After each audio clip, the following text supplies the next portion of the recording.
Here are some YA books that I still think about some 10 plus years after reading them. Fallen series by Lauren Kate. I think about this because this is like my first introduction to a dark romance compared to what I know dark romance to be today. I mean, I read these when I was like 14 or 15. There's 6 in the series. I only read these 2 of them, but compared to what I read today and know as like sexy and dark, this is nothing. Keeping on the subject of fallen angels, we have Hush Hush by Becca Fitzpatrick.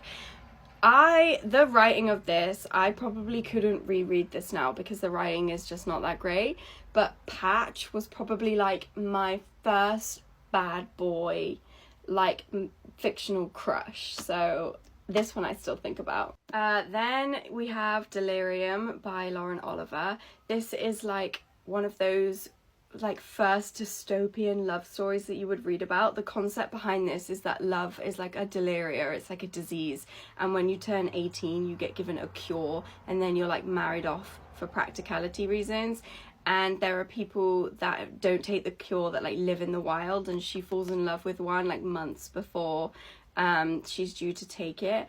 I just loved this, and I just think about this again sometimes. Star-Crossed by Josephine Angelini was probably like the first enemies to lovers like book that I would have read. I think this came out in like 2012, 2013.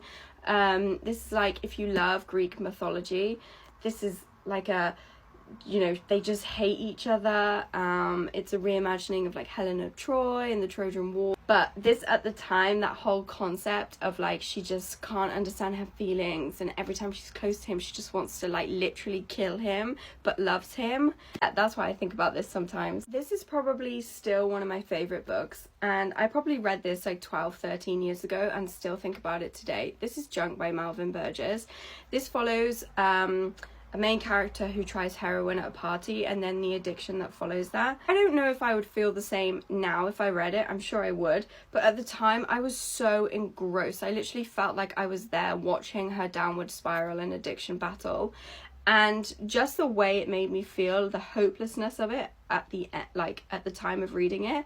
Yeah, I would recommend this to anyone to just read just once. Let me know in the comments, what YA books do you still think about now that you're an adult and you just can't get them out of your mind from when you read them as a teen?